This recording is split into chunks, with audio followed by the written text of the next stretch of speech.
بالله من الشيطان الرجيم. بسم الله الرحمن الرحيم.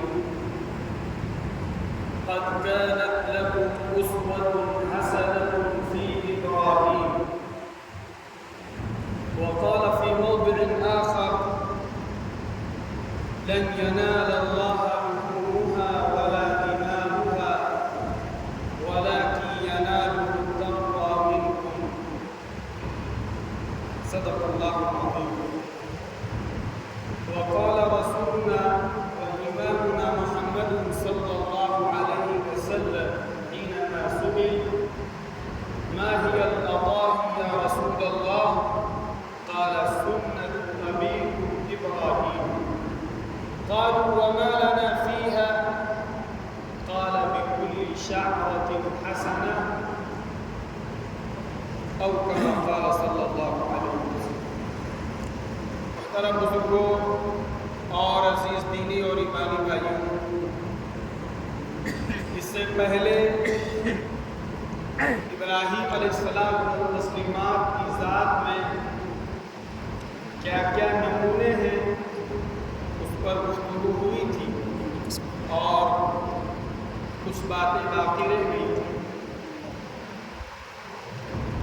قربانی کے موقع سے آج 3 باتیں. ایک تو اعتراض ہوتا ہے قربانی، اس پر گفتگو نہیں. دوسرے ابراہیم علیہ السلام و تسلیمات کی ذات میں جو نمونہ تھا اور جو بات رہ گئی تھی وہ پوری کرنی. ابراہیم علیہ السلام کی زندگی میں ایک بہت بنیادی اور اہم نمونہ یہ ہم مسلمانوں کو ملتا ہے کہ ابراہیم علیہ السلام ایک طویل زمانے تک اللہ رب العزت سے دعا کرتے ہیں اور دعا اس بات کی: رب ہب لی من الصالحین، کہ اللہ مجھے نیک اور مطیع و فرما بردار اولاد عطا فرما. اس میں بنیادی چیز ہمیں یہ ملتی ہے کہ مسلمان بلکہ ہر انسان کے دل میں یہ خواہش ہوتی ہے کہ مالک اسے صاحب اولاد بنائے. اللہ اسے لڑکا لڑکی بیٹا بیٹی اولاد عطا فرمائے. ہر ماں اور ہر باپ کی یہ خواہش ہے. تو اس میں پہلی ہمیں یہ تعلیم دی گئی کہ اولاد مانگیے خدا سے تو یہ کہہ کے مانگیے کہ اے اللہ نیک اولاد عطا فرمائے. اس لیے کہ کبھی کبھی ایسا ہوتا ہے کہ آدمی کو جو اولاد خدا کی طرف سے ملتی ہے، پھر جب وہ ماں باپ کو ستاتی ہے تو وہی ماں باپ یہ کہتے ہیں کہ اللہ تعالیٰ ایسی اولاد کسی کو نہ دے. بارہا سنا ہم لوگوں کے ایک دوست بلکہ بزرگ تھے اور بہت مالی لحاظ سے بہت بڑے، یعنی جو ان کی اولاد تھی، جو باپ یہ کہتے تھے کہ خدا ان کی میرے بیٹوں کی طرح کسی کو اولاد نہ دے. اس کی اولاد کروڑوں کی گاڑیوں پر چلتی، مال کا ہونا نہیں بلکہ اولاد کے اندر صلاح کا ہونا.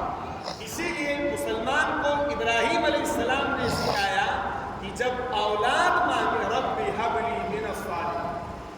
دوسری بنیادی چیز اسی کے اندر ابراہیم علیہ السلام کی زندگی سے ہمیں یہ بھی نمونہ ملتا ہے کہ طویل زمانے تک اولاد کی فریاد خدا کی بارگاہ میں کرتے رہے.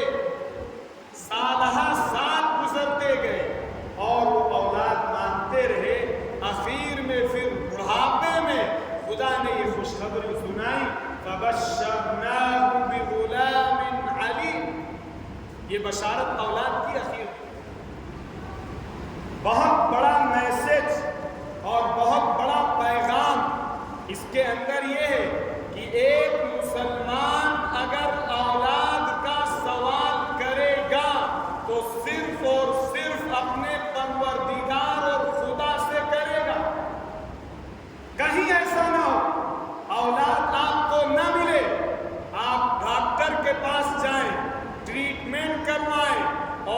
4 بار ڈاکٹر کے پاس جانے کے بعد جب آپ ڈاکٹروں سے بھی مایوس ہو جائیں تو پھر آپ آستانوں کے چکر کاٹنے لگے، آپ مزاروں کے چکر کاٹنے لگے کہ فلاں بابا سے ہمیں اولاد مل جائے گی، فلاں پیر کے آستانے پر جا کر ہمیں اولاد مل جائے گی۔ اور اس سے بڑھ کر انتہائی دکھ کے ساتھ، انتہائی غم کے ساتھ آج ہماری کمیونٹی کا ایک بڑا طبقہ، خصوصاً ہماری مائیں بہنیں، وہ صنم قدوں پر اور بت خانوں پر اور غیروں کی عبادت گاہوں پر اور غیر مجاوروں کے پاس جا کر بھی اپنے اس پرابلم کا سلیوشن تلاش کر رہے ہیں۔ آپ چلے جائیے کسی مٹھ پر اور کسی ایسی جگہ پر جہاں کوئی بابا بیٹھتے ہوں، چاہے وہ بابا مسلمانوں کی شکل کے ہوں، چاہے وہ بابا کسی اور دھرم کی شکل کے ہوں۔ میرے عزیز و بزرگوں دوستوں، آج ہمارے گھر کی عورتیں آپ کو وہاں پر مل جائیں گی۔ ابراہیم علیہ السلام نے سکھایا اور بتایا تھا کہ ایک سچا مسلمان، ایک سچا ملت ابراہیمی کا پیروکار کسی صورت میں کسی غیر کے آستانے پہ جا کے اولاد کا سوال نہیں کرے گا۔ اس کا جو سوال ہوگا اولاد کا، بیٹے کا اور بیٹی کا، وہ صرف اور صرف ایک خدا ذوالجلال سے۔ ایمان کا سودا ہے، ایمان نکل جاتا ہے۔ قرآن کہتا ہے يَهَبُ لِمَن يَشَاءُ إِنَاثًا وَيَهَبُ لِمَن يَشَاءُ الذُّكُورَ أَوْ يُزَوِّجُهُمْ ذُكْرَانًا وَإِنَاثًا وَيَجْعَلُ مَن يَشَاءُ عَقِيمًا۔